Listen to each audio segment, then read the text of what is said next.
Hello, everyone, and welcome to episode 111 of the Watch Rolling Podcast. The Watch Rolling Podcast is a veteran-owned podcast that focuses on horology while sharing valuable resources with the watch enthusiast community. My name is Jason. I'm your host. If you're new to the pod, welcome. If you're returning, welcome back. Episode 111 is going to be an interview with Miguel from SoCal Watch Reviews YouTube channel. Miguel is an old friend of the pod and one of my earliest mentors. He originally aired back in episode 62, which was almost 50 episodes ago, 49 episodes to be exact. That episode aired almost 2 years to the date, which is pretty cool. That aired 25 July 23. So it's nice to have Miguel back to kind of learn about what's going on. Big thing, we're talking about Miguel's at over 64,000 subscribers now to his YouTube channel. That's pretty huge. I think that's kind of the jam for everybody. You want to get to like 1,000 subscribers and then 50,000, and so to be past 50,000 is pretty huge. Miguel's videography, his photography, his overall approach and what he pumps out as far as content's just great. I love it.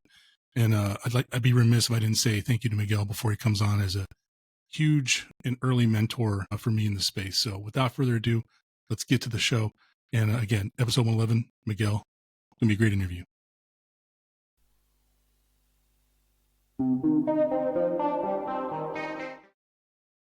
Welcome to the show, Miguel. Hey, Jason, how's it going? Thank you so much for having me. No problem. It's going well, man. It's going well. I know it's early in the morning for you, so I appreciate you getting up, cracking it on.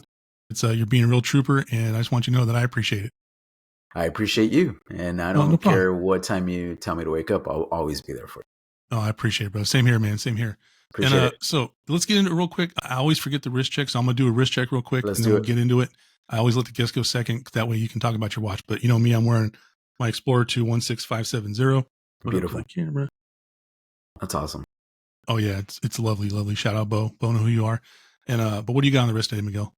Man, so first and foremost, congratulations. That's a huge milestone. And we'll get into it. We'll talk a little bit more about that, but that's a beautiful watch. Today, I'm also wearing a Rolex. I know people are going to hate it or whatever, but this is a 16700. So this is the Pepsi GMT. So I decided to go with the GMT as opposed to the GMT Master 2, which I didn't even know the whole history until I got interested in it. So this is circa 1995. Around that time, Rolex was doing something really interesting. They had the GMT Master and the GMT Master 2 at the same time. Why? I have no idea. They overlap, right? So the GMT Master has a quick set date and the GMT Master 2 has the GMT hand, right? The independent GMT hand. Now, I wanted this one because I prefer the quick set date. If I'm being honest, I do have a GMT Master 2, a newer version, right? Like we'll talk a little bit more about it in the future. And that has the independent GMT hand. So I figured I'm like, well, I can have both, right? So that's kind of cool.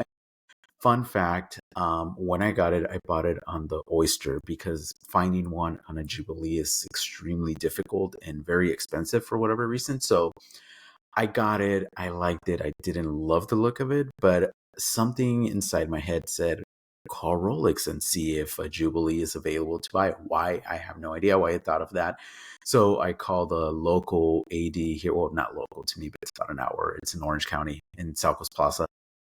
And I called, said, can I speak to the parts department? They were super nice. It said yes. Lady picked up. I asked, I said, I have 1995 Rolex GMT. And I was just wondering, I don't know, out of curiosity, do you guys sell parts for these watches? And she goes, yeah, we do. I said, oh, that's interesting. Okay, cool. I'm looking for a Jubilee bracelet. Do you guys sell any? And she's like, yeah, we do. I'm like, what? Can I order one? Yes, you can. I'm like, okay. She's like, however, here's the kicker. You got to pay over the phone if it's available. So if you have cash payment, we could take it right now. And second of all, when we get it in, you have to come in person. We have to change the bracelet for you and size it. You cannot walk out the door with the bracelet. I was like, oh, brand new. I was like, okay, well, do I get to keep my Oyster bracelet back? She said, yes, you can. I said, let's do it. So I paid a little over $1,200 for it. But if you look on eBay, people are selling them almost for that price. Beat up and use. So FYI, public service announcement for anybody out there, call Rolex and you will be surprised. Also, I had to ask, I'm like, can I get a bezel insert, right? So the bezel insert is a service bezel insert. It's not the one that came with the watch. And yes, you can buy them. However, what I was told, I don't know if it's different with other ADs, I was told if you own a Pepsi, we could only change it for a Pepsi and they get to keep the old bezel as collateral, that you don't get it back. So I try to get the Coke and they're like, no, you could get the Pepsi, but we cannot give you the Coke and we have to keep the bezel. Why? I don't know, but the bezel costs like $200 or less than $200. The bezel, not just the insert, like the whole bezel. So I thought that was amazing because if you go on, you could find them, but for like super expensive Yeah. amounts of money. So the more you know, just call. I know it sounds ridiculous. You're like, what? It's true. So the crazy thing about this bracelet, and I hardly really wear this watch, but this bracelet, the tolerances is like it's like a brand new watch. Like even the clasp, it doesn't. I'll show you. Look, if I take it off, and I'll leave it kind of like folded like this, it's brand Wow. new. Yeah. It's brand new. There's like no wear, no tear. It's the most insane thing. So that's enough about my watch. Just wanted to tell you No, it's about it. beautiful and beautiful. But it And was those are cool. my favorite bracelets. Like I Yeah, would Jubilee all day. So my wife, as many people that watch the pod know, I was going to trade my Tudor Ranger in, and my wife was like, "You're going to trade the Tudor in?" And I was like, "Yeah." She's looking at me. I'm like, "Do you want it?" She goes, "Yes, please." And I was like, "All right, babe, here you go." Right? I had it on Jubilee, and she goes, "Can I get a Forstner oyster for it?" I'm like, "Sure, babe. Sure, babe." sacrilege. I went online and ordered one, and that's how she wears it, and she loves it, right? And it That's looks awesome. good. But yeah, but for me, man, Jubilee all day if I can. You know what I mean? Like Yeah, if it's super possible, comfy. all day. Super. Yeah, and it's got that cool little, I think like some old school vibiness about it, right? But I agree. definitely nice. You could Definitely nice. Well, dress it up, kind of congratulations. dress it down. So no, thanks, man. Congrats to you too. And we'll talk more about Rolex. There's something to it, but there's something about this reference too that just wears so much better than the newer one. And I love my newer one. Don't get me wrong, but it just feels chunkier, more like luxury, like jewelry. This feels right, and something that I noticed, right? So the Submariner is my baby. I always wanted it. I have a 610, right? So it's a date version. It's a 1999, and I love that thing. Drill holes, case holes, and all that stuff. But the minute that I tried this on, and I had never really tried an old GMT Master on the wrist. I don't go out much, so I kind of bought it blindly, just based on the specs, right? And kind of what I know. And this thing fits amazing. It's even thinner than the Submariner. Just wears great. I'm like, dang, this is good. Like compared to the newer stuff, like it wears like a glove. Yeah. It's super cool, super well engineered. Nice, man. Well, I'm happy for you. It's a beautiful piece. And yeah, we can talk about some engineering stuff later, because that to me is just like Yeah, you just got to experience a lot of different stuff to really understand what being dialed in is. And some of the brands, Rolex included, really dial in their stuff. The yep, older stuff too seems to be very dialed in. So, you were back in episode 62 was your first appearance on the pod, yeah, and almost 50 episodes ago, man, we almost hit the 50 number, right? awesome. Yeah, Interesting fact. I don't know if you know this or not. We're recording almost to the day 2 years of your release of huh? episode 62. That's I think it crazy. released July 25th, 2023. And so, almost to the day. So this will release next week. So that's kind of cool. In That's two crazy. years. Yeah. Back then, I don't know what your subscriber count was, but it's 64.7 the last time I checked this morning, which is Cool. Yeah. huge. Congratulations. And I Awesome. bring Thanks. and I bring that up because you're one of my early mentors in this space. And we did focus quite a bit in that first episode about your YouTube channel, how you got it up and running, like some of the challenges you had, and how has it changed. And I think that's actually a perfect segue to the first part of this interview, where I'd like to catch up on your channel and your collection, because I don't think you'd have the channel without the collection, and I don't think you'd have the collection without the channel. I Yeah. think they are not mutually exclusive. Looking back at your channel, like we'll just go back the past year. Have there been any videos you made that were the most fun making? And if there are, what was the reason for the fun? So the most fun I had making a video was recently. So I'm fortunate enough to be super busy working with brands, micro brands mostly, and also I have a partnership with a local guy in San Diego named GQ Jewelers. His name is Brian, and we've been working exclusively well, not exclusively because I could work with anybody, but I've just focused working with him for about a year and a half. So he's an AD for Seiko, Ball, Squale, and geez, who else? Casio, I believe. And then he sells things on consignment as well. He reached out to me, said, "Hey, I admire what you do. How can we work together? I'll let you borrow watches." So he lets me borrow about 2 watches a month. So I get to see all the new Seikos. Super Yeah. cool, right? And I get to see some things on consignment. So a shout out to him. Appreciate it. But it got to a point where everything I review, I don't really own. right? Or I get to borrow or whatever, right? So the most fun I had making something was my Submariner video, which is doing relatively well. It was a few weeks ago, and I've owned my Submariner for, God, going on almost 3 years now, and never really did content around it because I just felt weird about really talking about my personal collection. I was like, how do I talk about it? Right. So I was like, you know what? Let me write, and it sounds ridiculous to non-watch people, but let me write a love letter to this watch. Right. So it took a while of like doing B-roll because I was in no rush. Right. Yeah. And when I finally put that piece together, it just felt like different than the rest, right? It felt like I accomplished kind of full circle, like I owned it, I experienced it, and then I wrote about it in the form of a video, right? Put a script together, and that, so I really had fun shooting that and really talking about it and expressing myself in a way where I'm like, how can you write a love letter to an object, right? But it's not just about the object; it's about the community. It's about what it represents on a personal level, where you try to encapsulate your journey of what it took to get there and what it means to own it and the future of passing it down. So I had the most fun doing that video, to be honest with you. So it was cool. Awesome. No, I know what you mean because, for my Explorer 2, I actually did a video on the Explorer 2 like a long time ago. And, part manifesting because I believe in that kind of stuff. Yeah. And, part like it made me do a bunch of research back in the day on, Yeah. and there's tons of great resources out there. And I just did my due diligence, but it kind of built some anticipation for me so I could understand, like, once you get something you've always wanted, I know I know you. I know that you went and dove and dove and dove and learned and learned. And, so it's like a culmination, right? It's kind of like the cherry on top of the icing on top of the cake when you finally get it. So doing that little video to kind of express that, I think, is important. Because I also think those are the best kind of videos because it's your watch and you're talking about your watch. And I feel like there's a different kind of emotion. Like you can be excited about a watch you're reviewing. Any of us can, but it's different when you're talking about something that's yours and you've had the contextual experience with it. I think that's pretty cool. Yeah, and there's no pressure really, right? Because with everything else, there's timelines. It's like, oh, this needs to release. I need to hurry up. I need to get my thoughts together with this. It literally took me probably about a month or probably longer just to do the B-roll, do the script. Like I took my time. I was like, man, I've never really take this long doing anything else. So that was cool. Yeah, it's pretty cool. Yeah, you got some of the best B-roll in the game too, by the way. Oh, I appreciate it, man. Yeah, No, thank you. It's I tell people all the time, man. I'm like, dude, Miguel's videos are wonderful. They're just beautiful to watch, and they're always well organized. Just good stuff. Appreciate it. Speaking of that, were there any uploads this year that you got way more attention than you thought you would, or a lot of feedback that you didn't expect?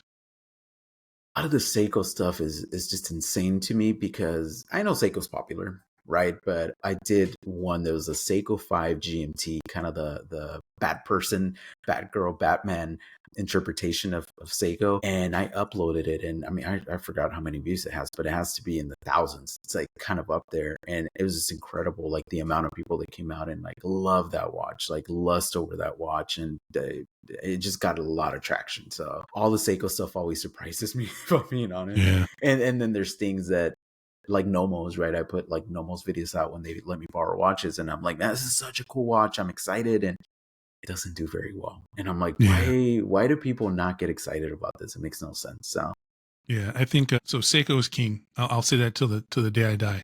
mhm. It's something that everyone's had on their wrist at least one time. Like I would be interested if I've ever met a watch enthusiast that didn't own a Seiko at one time, Yeah, and then Seiko didn't kind of like set the standard for like what I think that's why there's so many like grouchy Seiko people now because like there was a bar that was set a long time yeah, ago that they're not maintaining, to I some people's agree. opinions. Yeah, And then, but something like Nomos, I just don't think enough people understand like Bauhaus, and Bauhaus isn't for anyone. Like I appreciate Bauhaus because I'm a mid-century modern architecture guy, so I think I could draw parallels there. But like, yeah, I think Bauhaus, Nomos makes some pretty snazzy stuff. I'm not there yet, but I appreciate what they do. but you need So to experience it though. It's one of those brands that when you see it in video and in pictures, mhm, it looks a little boring, right? yeah, But once you experience it in hand, see the engineering, and you're like, man, this is all in house. Like, what the heck? Like, yeah, and then you look at Glasuta, right? Or however you pronounce it, and then you look at the other brands that are in the town, and you're like, wait, why is this so much less than the other ones? Yet the quality's kind of there, right? It's not the same, but it's good stuff. So yeah. My buddy Chris, shout out at Poppin' Crowns, he loves Nomos, and yeah, and he just raves about them. And so I've seen a couple of them up close and personal, and they just are really, really well made. And I think what they lack in what I call general pizzazz, accoutrements, they make up for in the depth of their colors and their color theory and stuff they do. Like they really do a good job with like capturing your eye with a whole bunch of razzle dazzle, which I think is I pretty agree. impressive. But yeah, so tons of micro brands, tons of Seikos. Over the last 2 years, you've done all this experiencing with watches. So how is that, if it has, caused your personal collection to evolve? And if so, what are some of your favorites that have surprised you that were new additions to your collection? Oh man, so it's changed in the way that I get to know a little bit more about the engineering behind them. Not technically know how they're made, but just by feeling, just by looking at something and holding it, I could tell like, oh, this is going to be good, or this they're asking a little too much money, right? And it's kind of hard to put it into words and explain to something or to someone if something is technically quote unquote worth it, because none of these things are really worth it if you really think about it, right? Everything's kind of overpriced, but there is some R&R or R&D, I'm sorry, that goes into the watches. There's marketing, there's just so much that encompasses watches. Most things in my collection is kind of broken into two, right? It's the very recognizable things, right? The Omegas, the Rolex, the Tudors, but then I have a lot of micro brands that I do work with that they do send me watches, right? And that is my payment for doing a review. And I am very honest about it in my video. So you will see the includes paid promotion tag on it, but that's as far as it goes. They don't pay me money. They give me a watch and they let me keep it. I don't keep everything because it does get to a point where I would have a million watches and it's just not something I want to do or deal with. But somewhere or someone or a brand that's near and dear to me would be like Formex, right? Formex never really spoke to me that much before. I've been working with them for a while, but it wasn't until I really saw the Reef, right? The Reef Yeah. 39.5 that I really like it. You could change the bezel on the fly as micro adjust. The engineering is crazy, right? So something like a Formex lives in my collection where it could live alongside a Submariner or something like that, you know? So Yeah, I love Formex. I love the swappable bezels. mhm. It's that one's the jam for me. The Reef GMT 2, even though I don't need a GMT. It's it they're so well made, man. And such great guys. Like when you go to the shows and talk to them, such great guys. And that's cool. Yeah, yeah, Formex. So I'm gonna jump to it real quick. So you recently had the opportunity to help Formex out at the booth at a watch show. So Yeah, a lot of us are always standing in front of the booth. We're not standing behind the booth. So right. what was the experience like standing behind the booth? Oh man, it was insane. So I got asked to work the Formex booth. Marcus, shout out to him, Marcus. He is one of the co-founders of Formex and he does the marketing for them. He's a super cool guy. And he reached out. I was like, man, last year, and I attended last year. I remember it was kind of insane. Just so many people at the booth, right? So he's like, I cannot do it alone. I don't want to do it alone. Do you want to come out and want to help me out? I said, yeah. So Brian actually went as well from GQ Jewelers. He went, and I am so happy that he went. There was 1,000 people that attended, and it was a small little show, right? It was a small venue, but so many people. So I was there from before 10 a.m. and I didn't leave until almost 5 p.m. Didn't have lunch, didn't eat anything. It was insanity, man. It was just like nonstop. And it was cool being on the other side. A lot of people have a lot of questions. A lot of people did know about Farmix. They were very familiar, but a lot of people did have questions, right? Like tell me more. And party tricks, right? So one of the party tricks, the bezel, right? Like that comes off on the Reef, that people thought it was super cool. The suspension system on the Essence, right? People were like, what is that? I was like, yeah, it's a suspension system. So that way it minimizes wrist fatigue. The micro adjust, they were just, people were blown away, and it was cool to see it from my perspective because I was almost doing almost like a live YouTube video in a sense, because I was explaining the technical stuff and seeing people's reaction right there and then, and I was like, oh, that's what it's like, right? And I'm not gonna lie, it felt good also to be recognized, which was weird for me because if you're familiar with my content, I don't really show my face much, and it's not that I'm trying to hide or trying to be, incognito in any kind of way. It's just that it takes too much effort to get ready and be in front of the camera because I have a regular job, right? I have a family, I'm a dad. So it takes a lot of effort to be like, I'm going to find a little bit of pocket of time on a Monday, on a Tuesday, on a Wednesday Yeah. to do my videos, right? So what I do, I break everything down. And when I am behind the camera, it's not that I'm trying to be shy, is that I'm wearing a hat. I don't have my hair done. I'm wearing Yeah. raggedy ass clothes and it's fine. So it was cool to be recognized by a few people like, hey, wait, I know you. You're Miguel from Yeah. SoCal Watch Reviews. I was like, nice. So that felt cool. So that was my experience from getting to talk to people, getting their feedback too, man.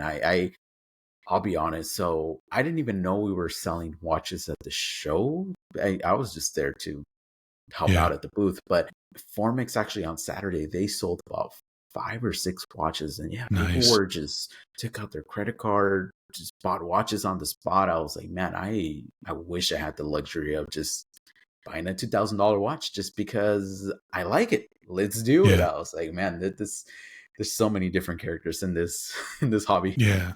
So it was Intersect LA, right? It was. Yeah, it was in Yeah, Long Intersect Beach. LA. So I went to the Intersect Atlanta show, and I'll tell Yeah. you what, man, Christopher Ward and Formex were the two booths that were just BS crazy. It was just tons of stuff. But I kind of like, I guess the term is ear hustle.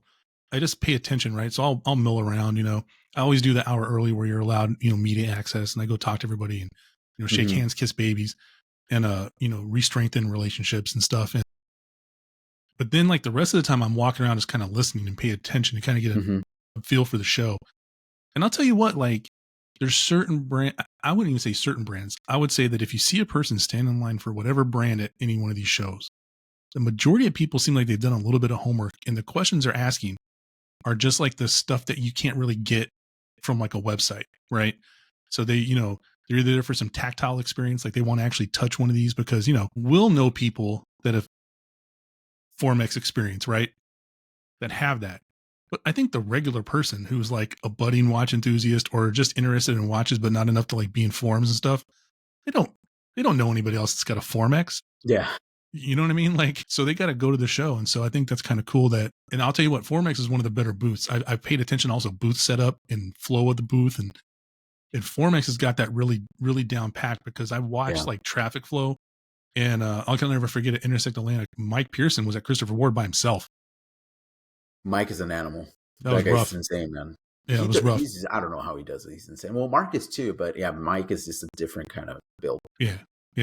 Probably a lot of coffee, but so that's awesome, man. I'm really happy because I think anytime you get to step behind the curtain, quote unquote, Yeah. and you get to get that experience, I mean, that's a whole avenue of your world that's opened up from the watch enthusiast perspective, right? And then, Yeah.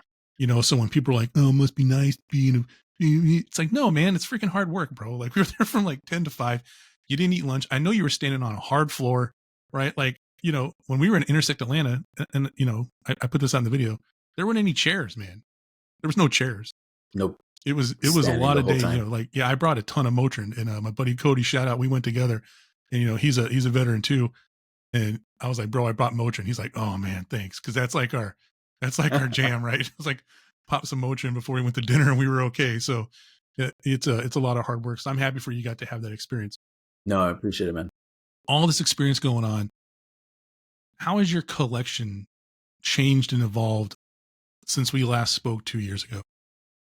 So I've been fortunate enough to kind of move up the chain and get a lot of expensive things that I lusted over for a long time. Right. So I've gotten the opportunity to work with a lot of brands and I'm very open about this. We consolidated a lot of things to get my first Rolex. Geez, I don't know, 4 years ago now, 3 years ago, sold a ton of things. And I'm talking like micro brands, Seikos, even my Omega reduced, right? My automatic. So I sold, God, I don't know, over 20 pieces and straps. I just kind of, I just sold everything and bought my Explorer 1, which I no longer have, but I sold it to kind of move up the chain. But then I realized, right, I'm in this position now where I do own like luxury goods, but I also own things that are micro brands and just smaller things and some independent, right? I own a Ming, so I consider that an independent. And it's really cool to kind of transition. And then I realized that, I don't know, man, it's like this feeling of like accomplishment almost when you wear something that you wanted for so long. And I don't think people really understand that unless you get to that position in life. It could be with anything, right? It could be with a house, a car, or if you always wanted to be a dad and you become a dad, it's this feeling of accomplishment. And I know it sounds silly when it comes to watches, it's just an object, but you work hard for a reason, right? So I'm in this position where that's how the collection evolved, right? I own a lot of things that I wanted for such a long time, and I feel like I have accomplished something. I still got a little bit more to go, but that's fine. There's no rush, right? Life is not guaranteed. I get it, but if God forbid something happens to me, at least I know these pieces will go to my son, and he'll be very happy with them, I hope, or maybe just flip them and get video games or something. I Yeah. don't know. The first ever 3D VR video game setup. It's like, look at this, Dad. Oh yeah, like thanks. No, I hear you. I hear you. I think that's a natural like a natural road to go down for some people. The more of us than I think, then we realize like start out a certain place, but then because of course you do your homework on all these different like watch brands and stuff like that, and you figure out the ones that you really want, and then you just work your way towards it. Because I Yeah, think a lot of times you're like, well, I got like, even if it's 75 cents on the dollar, 50 cents on the dollar, I know it's like not, it lacks couth to talk about money, but still it's like, if I got this stuff laying around, if I got 20 watches and I get 75 cents on the dollar and I'm only wearing 3 of the 20, well, let's figure out what these other 17 can get me. You know what I mean? That I've yeah. always wanted. I Consolidate, think that's baby. practical and almost responsible. Like, cause I'm not trying to hoard watches. You know what I mean? Like Yeah. I want to wear what I want to wear, but I'm not going to like just buy one if I got other stuff I can sell. Right. Like I've sold like ruck backpacks that I've had that, I have 3 of them. I'm like, well, I don't need 3 of them. I only need one. Sold 2 of them. I've sold another bag, or I've sold this, or I've sold boots, stuff I don't need that, retains a little bit of value. It's like, I'll offload it and sell it and then see what I can get with that. I think that's pretty cool. Yeah, no, for sure. And also the journey of actually experiencing these watches, owning them, flipping them. It's cool because then you really get to realize what you like. I mean, you think you want something for a long time until you own it, experience it, and you're like, you know what? I don't know. And I'll give you an example. So I really wanted an Omega Speedmaster, right? So finally got the Hesalite version. It's a little older, probably like early 2000s. I don't know the reference offhand, it's crazy references with Omega, but I owned it, right? And it was cool. I loved it. But I'm like, I really want a Sapphire Sandwich. It's the one that I always wanted, but I didn't have the money. So I'm like, you know what? I'm going to get rid of this. I experienced it. And at one point, I will buy the Sapphire Sandwich. When? I don't know, but hopefully I'll get there. So now I own it, and night and day for me personally. I know it's not the one that went to the moon, right? Yeah. It doesn't have the Hessel. I don't care. Like, Yeah. this is the one that speaks to me, and the fact that I had the experience with the big box is what they call it. It came with all the goodies, at the NATO and the loop, and I miss Yeah. that, right? It's, as a collector, you like all those little things, but the trade off is, but I actually wear the watch. I don't wear the loop. I don't wear the. It's cool to have, but it was put away. So I wouldn't have known that unless I experienced the other one, Yeah. right? And I broke even on it. I know people don't like to talk about money, but let's face it, these things aren't free. They're expensive. So that's why you kind of got to buy smart. I never, ever buy new. The only watch in my whole entire collection that I bought brand new, the expensive one, not the microbrand stuff, is the Tudor Black Bay 58. It was a gift for my wife for my birthday a few years ago. I will never sell that watch. And yeah, I look at the market now. I'm like, man, if I sold this, I would lose almost $2,000 on it. But I'm not going to sell it, so who cares, right? But all the other stuff I bought pre-owned and pretty much either break even or I can make a little bit of money. And I'm not in this for the financial things. If you're getting into watches for that, run far away because Yeah. this is not the game. But it is nice to know that I could sell it and get some money, because let's face it, we do have an addiction. This is kind of a sick addiction. I controlled mine a little bit because I do get so many watches in that I get to kind of quiet that part of my brain down where it's like, I need something new. So at least I borrow stuff and I'm like, oh, okay, I got the feeling, the little feeling of getting Yeah. something new, and got it out of my systems. No, I think that's a great thing to talk about, because I think there's 2 sides of the street, right? Like the talking about money and poor taste, but I also think it's irresponsible, especially for those of us with platforms. Yeah. If we figured something out, not to discuss how we get what we get, Hmm. because not everybody thinks the same. There might be someone at home watching this that doesn't understand. Oh yeah, I really can just get, it's never dawned on them to say, I need to take a hard look at what I got. Do I love it? Yeah. But do I love it as much as the other one? No. Can I get rid of it to fund that? Yeah. And it's cool, right? Like there's some people that probably think they only can buy brand new. It's like, nah, man, there's a whole world out there. You just got to like do your due diligence, have a relationship you can trust with someone to get stuff. Cause I think the only brand new luxury watch, quote unquote, I've ever bought was a Grand Seiko SBGN 0027. So the 9F6 quartz GMT, the monochrome one, I sold it. Like, you know what I mean? Like all my watches I have now, which are only two, are are pre-owned. Mm-hmm. You know what I mean? But it's like you got to kind of like know what you want and figure out how to use your money or your stuff to make money for you for these purchases. And I think it's just the most responsible thing, especially if you're a newer watch enthusiast. I think Yeah. it's really important to hear that kind of stuff from people that have, made mistakes ahead of you. So we can give you some free information there so you have less of a headache. No, something I recommend as well, and I don't know if you agree with this, Jason, but there's a lot of people out there with a lot of money, right? But they get into watch collecting and they go deep into the big brands, right? So Rolex, Vacheron, Tech, whatever, great, that's awesome. But once you start at the top, it's kind of hard to work your way to the Yeah. bottom, right? Seiko. So what I recommend, even if you have money, experience the bottom tier brands first, right? Not that they're bad, but they're affordable, and that way it gives you a sense of what it wears like, what it's like to own it, what it's like to be part of the community. And again, it's not that you can't afford the more expensive things, right? In some cases, but you get to experience that. And then the thrill to go up will be there for a long time. If you start at the top, it's almost like you got that over with right away. And then the thrill to seek, if you will, and the Yeah. thrill of experience is just not there. So I recommend always starting at the bottom and then just kind of moving your way up if you could contain your excitement. Because I know a lot of people, I mean, let's face it, if you had Rolex money in the beginning and you were willing to spend that, I would have jumped in right away. Right Yeah. away, I would have gone to Submariner day one when I was like addicted to watching TGV and learning everything about the Seiko SKX007. But I'm glad that it started that way, right? And I still own the Seiko SKX. I sold it as one of the notorious watches that I sold in my collection to get the Explorer one, and it hurt. And it hurt so much that I was like, I need to get one in the collection again. That watch for me changed my journey. It started everything for me, and I regret selling it. But at the same time, it gave me the opportunity to move into something bigger because for those that didn't follow that journey, Whatnot was a new app starting up. And one of the people at the top helping out reached out to me, said, hey, we want to partner with you and help you out to sponsor some of your content. Let's work together. So what it is basically a live auction. You get to talk to people, you get to explain to, it's like eBay on steroids, right?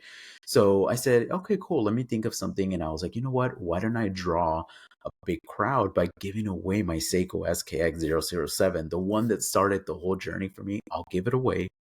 And when people are watching at the end of the live, I'll raffle it off for free, right? Just give it away. And I did. In the meantime, I'll get a big crowd and I just start auctioning off some of my watches. And in that auction alone, I had almost 300 people watching. And that's how I was able to sell almost 20 watches, man. And it was insane, like accessories, watches. I walked away from all these micro brand Seikos. I walked away. I did it for about an hour and 20 minutes. When I turned the recording off, I had almost $5,000. I was like, what the hell just happened? I got chills in my body. I was like, I couldn't believe it. I was like, this is insane. This means I could buy a Rolex. Finally, I've been wanting this for so long. And sure enough, I bought it right away and it just changed the trajectory for me. So I'll second that, Jason. Like, look around your house, backpacks, Yeah. boots, anything you have is worth money, and consolidate. Just buy something you really want. I'm of the belief of I'd rather have a few but that are good quality than to have a lot of okay quality, because it's Yeah. like, yeah, you have variety and variety's okay, but I feel better wearing something of it's a little more refined. Whether Yeah. it's clothes, shoes, a car, whatever. If you could afford it, you could consolidate. I recommend it. So Yeah. No, and you said something really important at the end, like of a higher quality, right? Because what most people don't realize, like say shoes, right? mhm. Not that we're a shoe podcast, but I there's certain shoe companies, if you buy them, you have them for life. The Yeah. leather uppers will last you for life. You just got to find a cobbler to resole them, or you can recondition them yourself, but you can find a cobbler to resole them and you'll have the same pair of shoes, right? For whatever situation you need forever. And they get worn in, they're comfortable, they look great. So like I've figured out how to buy Allen Edmonds, are my favorite shoe brand. I figured out how to Yeah. buy them on eBay, right? $50. Really? Oh, Dude, $50 what? bucks. I need to And talk then I to you found about a that. local cobbler, shout out Wyatt and Son in North Carolina. They do a full soling. They call like an overhaul package for $160. So I Man, get these shoes. They're great. I send them down there and then they work with you. You get the soles you want, right? Et cetera, et cetera. And then you ship them off. They come back. The shoes are like freaking brand new. And guess what? brand new. I don't even have that many shoes, but I do like the standard, right? Black ankle boots, brown ankle boots, right? And then black loafers, brown loafers, and then brown wingtips, black wingtips. And then I got like a couple pair of boots for winter when it gets kind of cold, right? I'm done, bro. I never have to buy another pair of boots or shoes again in my life. I just got to figure out how to rotate them to where I can send them off to get Yeah. them resold or not. It's one less thing I got to think about, right? Yeah. And so I think that's important because not only the value retention, if you get to something, if you ever had to like sell it because you need some money, or if you ever just were really interested in something that was a little more expensive, you can trade that in. You got a good where about it, the rationale of saying, I've had the time with this thing, I've gotten the context behind it. It isn't one of the pieces that I keep. And then you have that there too. So I think that's important. Yeah, But same thing with watches too. I mean, I recommend that. Sometimes you go on eBay and you see some things that you're like, I don't like it. Figure out why you don't like it, right? I've bought in pieces before. What I didn't like was the strap of the bracelet, but I was like, I'll buy it, I'll clean it, recondition it, change the strap, and it's a completely different watch. But you need to look at it from that lens as well. That you don't just buy the package. You could, meaning a watch, you can make the watch your own with like different straps, different bracelets. So and you did that with your speedy sandwich, right? You really wanted to see the movement. That was one of the big things, right? Is you wanted to see the movement, yeah, if I remember correctly. So I mean, yeah, that stuff matters. I mean, if you want to take it off and take a look, because that's, it's a beautiful movement and you wanted to see it. And I think that's important because like I've been at work before, like, when I had my Pam 0177, I would take that thing off sometimes and just look at the yeah. Let me show you. movement because it was beautiful. Yeah, Yeah. no. So I think what you're referring to, there's a company out there, and I'll send you their name escapes me right now, but they sell display case backs. They're based in California, and the display case back is not cheap. It's like $115, but it's sapphire stainless steel. They have all the markings, right? Like the Speedy. So they have different ones for Hesalite models. So if you love the best of both worlds, you can have the Hesalite in the front and a display case back. But obviously for me, let me show you, this is the baby. And yeah, what you're talking about is kind of something like this, right? So you're at work, right? And then you're like, oh, yeah, let me look at this beautiful Yeah. movement. You know Dude, what I I'm have a talking loop at about? work, bro. I have Yeah. a loop at work on my desk. Yeah, man, something about the movement, especially like speedy movements. Because if you look at a Beautiful. Rolex movement, nothing there really to look at is kind of industrial. I think Omega does a really nice job. So Oh yeah. Beautiful stuff. So that's a perfect segue because we've talked about a lot of stuff about it. Some of it's objective, some of it's subjective, right? We yeah, understand that. We've known each other for a long time. We first got to know each other based off your podcast. This is where I found it.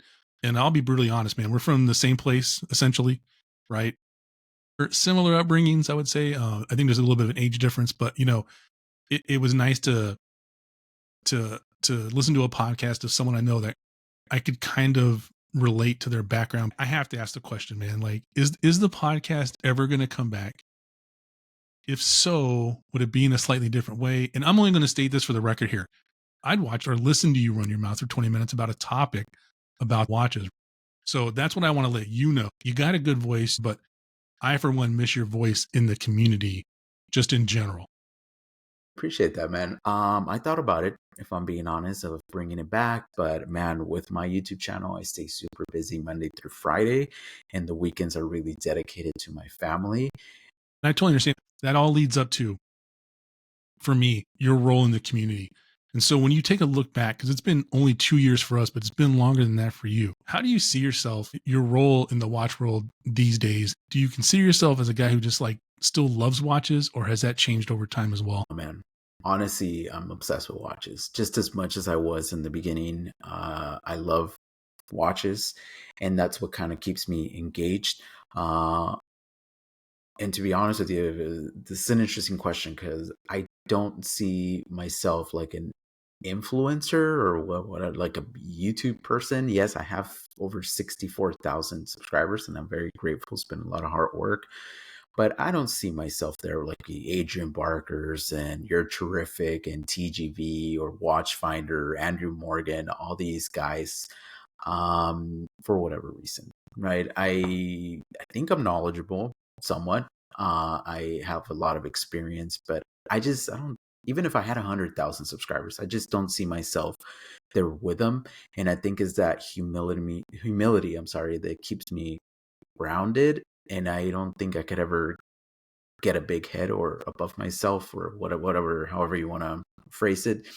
And that's what I like, right? Because in this whole YouTube thing, it's a very lonely space. It's a very lonely world. I don't get to talk to anybody. I'm behind the camera. I'm doing my own thing. And that's how it always is, right? So even though the numbers keep growing on YouTube, I don't feel any different, right? The only time I got that sense a little bit was at Intersect, right? When people recognized me and said, wow, Miguel, like I was like kind of blown back or blown away a little bit. I was like, what the heck? People actually know who I am. That's kind of cool because my own family, like they're proud of my success, right? And the things I've done on YouTube. But to them, I'm the husband, Yeah. the dad. It doesn't matter, you know? There's a So whole George Lopez skit about that, to where if your head gets too big, you know what I'm talking about. There's a whole George Lopez skit where it's like, if you think you're too good, your family's going to course correct you. oh, You know 100%, what I mean? Like 100%. I don't know if that's any other culture, but I could tell you in the Chicano culture, like no ifs, ands, or buts about it. Like someone will say something if you start to think your stuff doesn't stink. But I think that's pretty funny. No, and I don't try to fluff things in my reviews, to be honest with you. I try to be a little poetic, but at the same time, I just tell you what I like and what I don't like about the watches. And I hope that a lot of people have the same taste as me and could align with what I like. And it's like, oh, I like a lot of the watches that Miguel likes. So if he doesn't like that, chances are I may not like it either, right? Or, oh, has handled so many watches that he knows good quality versus not so good quality, and he could cut through the BS and see, oh, this person is charging way too much money for this, you know. So Yeah. No, I think it's important too, because you talked about how, you're a little poetic, but I think it's important for each person that does this to kind of to understand what their flow is and to get into a flow, because I think to be too technical has already been done and no one's going to do it better than like Tim Masso. No one's going to yeah, do it oh better than yeah, Tim Masso. You know what I yeah, mean? Like me and my buddy Bo talk about him all the time, like the best pound for pound time wise videos on watches. Like if you want to learn about a watch, 100%, you get in, you're out 5 minutes, boom, yeah, right? yeah. And it goes back to you, like where you say you don't show your face. I mean, Tim Masso never shows his face on those watch reviews. You know what I mean? I think people value that. And I think that's part of the reason, like when you talked about how people recognized you at the show and they're like, oh, Miguel, and it was kind of surprising to you, it's because the same reason you only heard from so many people when your show ended is because I think it's a real one-way transaction, all that media stuff, right? You probably had a bunch of people who were bummed out when your show stopped, but out of respect, because they're normal human beings, are just like, well, I guess Miguel's not in PR doing the podcast anymore. And they just chalk it up and they keep it moving. Because most of us, when we're not doing this, don't ever think like the person that we would reach out to anyways would even reply back. Right. Like there's been tons of times where I've reached out to people and I said, oh, I really appreciated this, or I appreciated the show, blah, blah, blah. Crickets. Right. And then after I got featured on a blog to watch, those crickets weren't crickets anymore. I'm like, oh, I guess you got the time to talk to me now. And all I did was have an article in there. It's like ridiculous. You know what I mean? Like, so I think it's kind of just cool to find your voice, figure out how you're going to pump that stuff out, because you'll never know who it really aligns with and who really wants to listen at that point. And then when you show up at a Formex booth, they're like, oh man, freaking love your stuff. And you're like, oh, that's great. Buy this watch. No, I'm just kidding. All right. Yeah. Well, let me kind of put a pin on what you just said right there. If anybody out there watching, listening, you want to reach out to me and want advice, which I don't know what advice I can give you or my opinion, I will be more than happy to respond. I respond to every single message, and it's interesting. I've had people from the community that are really big now, but when they came on my show on the podcast, they really weren't there yet, and they were very cool, very humble people. And now that they got to where they are, I've messaged them and crickets. And it's interesting, right? Because it's like, man, really? Like that changed you? Like the fame you got is not Hollywood fame. It's like fame within the Yeah. community, and you got that big headed? Like, Yeah. okay. Sure, whatever. And that's why for years, since the beginning, I always end all my podcasts and my reviews with the phrase "stay humble." Right? It's not just a catchphrase. I really truly believe in that because whether you get success from social media, success in your personal life, you own a Patek Philippe now, woohoo, okay, whatever, people change, man, and I hate that because it's like you're you. An object or fame should not change you. Yeah, sure, you have a little more money now, you wear something nicer, cool, good for you. But why did you change? Like, now Yeah. you're a different person. You're a douchebag now. Nobody wants to deal with a douchebag. And I can honestly say that I'm the same person, right? Yeah, I have some cool stuff. So what? I could very well lose it in a fire. Is that going to change me? No, I'm still going to be Miguel, you Yeah. know? So just be yourself and stay humble in your life in general, you know? Yeah. Well, full context, that's how we met. I sent you a DM on Instagram and said, "Hey man, I really appreciate your show. I'm from the same neck of the woods." And, I just sent out a complimentary message, like just saying, "Hey, I want you to know that I appreciate what you do." And you replied back to me, and that just created, I always joke with my wife knows, like there's a handful of guys like I wish I lived closer to. You know what I mean? Yeah, that'd be Because cool. it'd be freaking cool to hang out, right? Every once in a Of while and just course. talk watches. And like my buddy Chris is the same way. Like him and I hang out, and we have the Red Bar group out here now, but still, like it's not that big of a group of people, and like not everybody, just because you're part of a group doesn't mean all of your lifestyle stuff in aligns. But yeah, so have you gotten any feedback from the community that's meant a lot to you? Just honestly, the biggest thing for me is the compliments that I get on my videography, right? Or photography, because I bought a camera from a buddy of mine just to kind of upgrade some of the equipment and self-taught, and I do appreciate you sending me a few years back like a course. You actually, Jason bought a course of like photography 101 kind of thing and send it to me, and I did learn a few things, but other than that, it was just kind of like me learning. And again, I'm not a big camera person, right? So if you ask me about the technical stuff, I don't even know. I just pick up the camera. I kind of know some of the settings. And I think it's more from the artist perspective because I am a graffiti artist. And I think I've said that before. I've been doing graffiti since I was young. I haven't done it in a while, but it's still in my head. But I always have that artistic thing in me. So I think it just kind of transitioned from like paint to like the camera. So whenever somebody recognizes that, or just like my videos in general, because it takes hours to do this stuff, right? Sometimes it could take 20, 30 hours collectively to do a video. So when somebody really compliments my work and says, man, I recognize what you're doing here is special and it's free for us, that goes a long way. So Yeah, no, it's good stuff, man. It really, I'd say rank up there with anybody. I have a couple of buddies that their channels they're growing, but like you just look at the literal content they're creating, like the quality, the production quality, and it's beautiful stuff, man. And there's no way you don't learn about the watches. Like I tell people all the time, like if you like, there's certain blogs of photography is just great. Like you're getting real pictures, but your channel ranks up there with like just being able to get in, get out.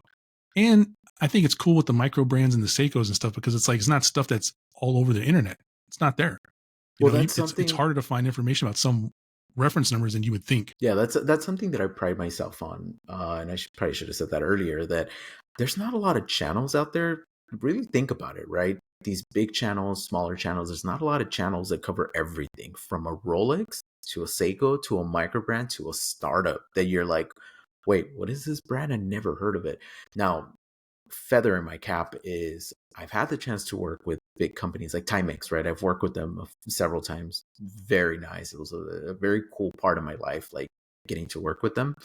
But also, I've gotten a chance to work, and I'm recently working on a project, a watch company that has yet to launch, right? That they just randomly reached out to me and said, and it's happened a few times already where they're like, we're going to do this launch campaign. We're going to go on Kickstarter and this is who we are. And I'm very picky too, right? I don't just choose to work with anybody, but if they have a story, their watch looks cool, I see that they bring some value to the community, I will work with them. And what does that mean working with them? Well, I do the videography, photography, little reels, I do the review, and they get to use all that on their social media, right? So on their website, on their Kickstarter, and it's so rewarding for me, and I do get paid for that 100%. And I'll be blunt about it, open about it. I have packages that I do photography services and videography services, and I don't charge for the review. Not like they pay me and I'm going to say something positive. They know if I don't like something, I will tell them, and I don't tell them ahead of time. They see it in the review. They don't get a script. They don't get to see my video before. None of that stuff. So it is what it is, but I am very selective. I do my due diligence as much as I can because I don't like being negative, but that is a feather in my cap to see my videography and my photography in these campaigns. And it's like, wow, that's so cool. And most people don't even know that's me, but it's okay. I don't care. I know it was me. That's cool. Yeah. No, it's and that's the proof's in the pudding, man. Like if people are paying you for your videography and your photography, and then like your part of your storytelling, that's fantastic because that's the that's I don't know, for me that's the dream. I mean, it's your baby, you're creating it, and they want to pay you for it, and I feel like that's the fair thing to do is that you should be compensated for your time. We all talk about time. It's like none of it's I'm not Yeah. doing yeah. Anyways, Look, but I'm not going to put anybody down, and I think you could second this. If you're doing any kind of work in your life, but particularly social media, right? Let's focus on social media. Whether it's your writing or your videos or your photos or whatever, you should be compensated for your time. Now, I'm not being paid to be on this podcast, and I don't expect to be paid because Jason is a friend of mine. There is some things that you just do for the community, but when it comes to doing some work for other companies that they're going to use your content to sell products and they're going to monetize. So you're like, I'm taking time away from my family. Sure, I do this for fun, but it gets to the point where 20 hours, 30 hours, like I'm not going to get that time back. yeah, So it is worth something, whether in the form of a product that I could turn around and sell or keep and enjoy, or money, right, for my services. There's absolutely nothing wrong with that. And if you think there's something wrong with that, then maybe analyze the stuff in your head a little bit. If you were to have a social media platform, you would just do it for free. So all that growth is for free. And I'll tell you something, the way that YouTube works nowadays, um it doesn't your channels don't grow organically as most people would hope they do, right? yeah, There's a lot of things on the back end with YouTube that you actually have to pay to promote your channel. That doesn't mean you're paying to get subscribers or to get views. You're just paying YouTube to run a campaign to basically put your videos out there for people to hopefully watch. And that's how I've been able to grow my channel throughout the years. Unfortunately, you have to pay YouTube money to try to promote you. That again, you're not paying for subscribers, you're not paying for views, but you do pay money for them to kind of give you a little bit of exposure. So if you have a YouTube channel and you want to grow, unfortunately, that's how it is.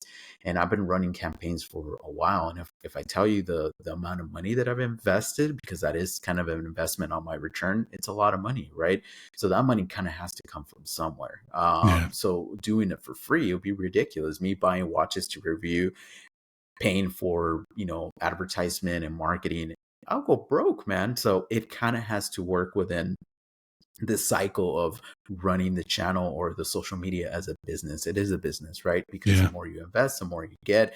So some things can be for free, like this podcast, but some things you do need to be compensated for. So yeah. And and like you said, running a business, there's inherent risk in that business because I've kind of made the decision to where I'm not going to show any watches on my channel very rarely, right? Because I know people that are straight up honest people and they're getting hit with copyright claims, they're losing their whole channel. And because, someone said a watch was fake or something, and it's like, dude, it's a totally real watch. And there's no way or recourse for them to fight. That's gone on for a while. And so like it's just finding your niche kind of and I always tell people too, like it is a business because if anything, you have a library of everything that you've ever done available.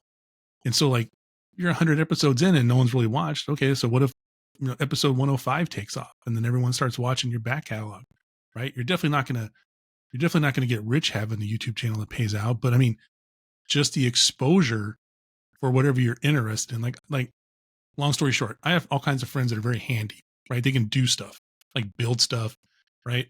I tell them like, dude, just buy some cameras and put them in the area you work. You don't even gotta talk at first.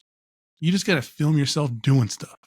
And then I guarantee you, man, people watch that stuff. They find it, cathartic when they're watching people do stuff. I'm like, you never know, man. You might get sponsored by like Home Depot or something crazy and they give you some free tools. But at that point, it's worth it, right? Like at that point, it's totally worth it. But anyways, enough of it. This is not a business podcast. But So it's been a great conversation, Miguel. I always like to close out the show on a positive note. So what would make this next year feel like a win for you? I'll be honest, man. My goal on YouTube is 100,000 subscribers, and is not for the reasons you think. So the main driving force for getting to 100,000 subscribers, yes, it's going to come with hopefully the reward of companies reaching out to me, more companies reaching out to me, taking me serious, right? Because I just feel like a lot of companies still don't take me serious. But the reward that I'm going to get is the satisfaction of my son being proud of me. He's 10 and he's been obsessed with YouTube for years because he's little, right? So all he knows is YouTube growing up. He sees people with the little diamond button, so the plates, and he always, for years now, he's asked me, Dad, when are you going to get one of those play buttons?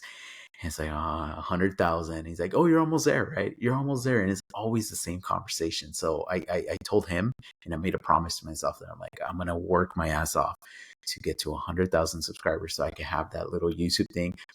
Yes, for myself as a reward for all the hard work, right? I've had the channel for almost 6 years. It's been a ton of work, tons of videos and sleepless nights and stuff like that, but more in the sense of an accomplishment for my son as well, to Yeah. show him that, like, hey, man, your dad put in the work and it took forever.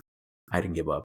And I'm pointing back just in case. Yeah. I will put my plaque right there. Yeah. Not here in my kitchen, but somewhere. Um, I don't know. Does it sound cheesy? Maybe, but I mean, that's my driving force, man. To get to 100,000 subscribers, just to tell my son, be proud of me. I did it, and you can do it too. What was that? Whatever it is that you want to do in life, just don't give up. So, and I think it will make other people proud of me as well.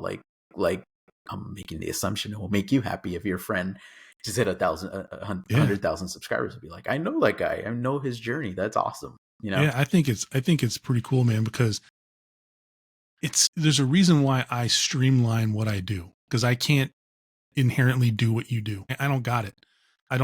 Do I think I'm a decent photographer? Yeah. Could I become a decent videographer? Yeah, but I ain't got it. I ain't got the time, man, to there's something in me that I can't do it. So I'm going to support my boys that can do it, right? Like I call total package channels. Like the videography is good, the photography is good, the script and the whole the way they talk about the watches are done very well. And for me, it's like, my niche has just been, I'm pretty good at running my mouth. I've been told that I'm a pretty decent interviewer. That is the one You thing are. of feedback I've got. I appreciate it, because I do my due diligence ahead of time, right? Like I really try to learn who I'm interviewing. I really try to ask questions that they haven't been asked before, and I try to help my audience get to know the person behind this whole thing, right?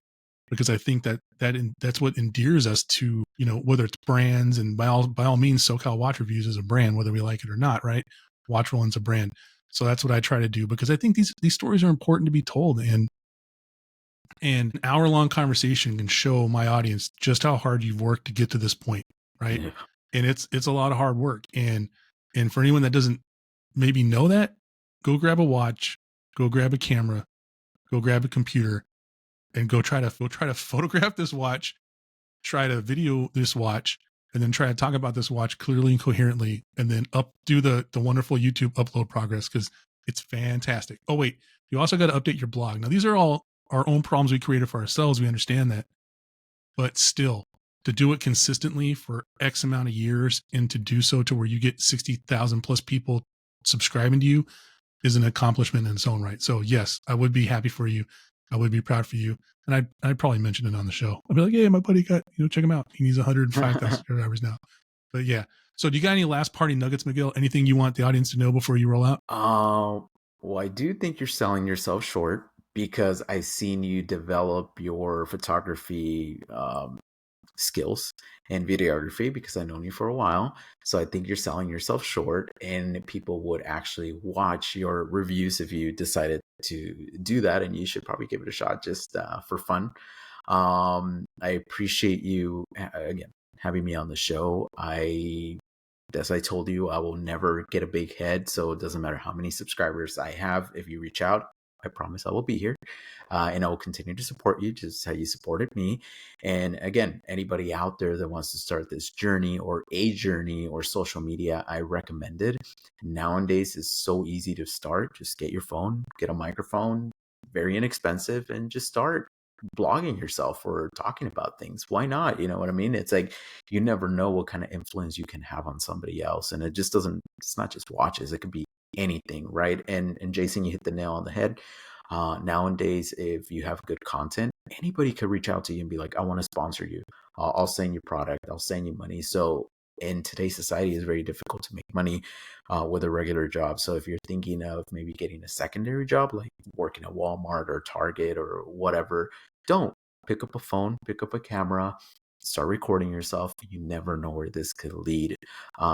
It's a fun journey, but just enjoy the process. If you hate it, then it's a job. And I can confidently tell you that I've had instances where I'm like burned out, but it's like, just give it a break, right? Just don't do it that day. But if you have the passion and the drive, it feels like a hobby and it's cool and it's fun. And especially in watch collecting, it's not about the watches, it's about the community. Watches are cool, but the community's better. It's where I've built a lot of my really lifelong friendships in this community. We think very much alike. And it's cool not to be judged, right? Like, you spend how much money on a watch? It's not like that at all. It's like, oh, cool, you got that one. Oh, the money doesn't even matter. We don't talk about that, you know? So yeah, I couldn't any better than that, Miguel. I appreciate your time this morning. I know you got up early. Everyone, please check out SoCal YouTube. I'll put all the links in the show notes like I always do. And remember, at watchrolling.com, you make the watch. The watch doesn't make you.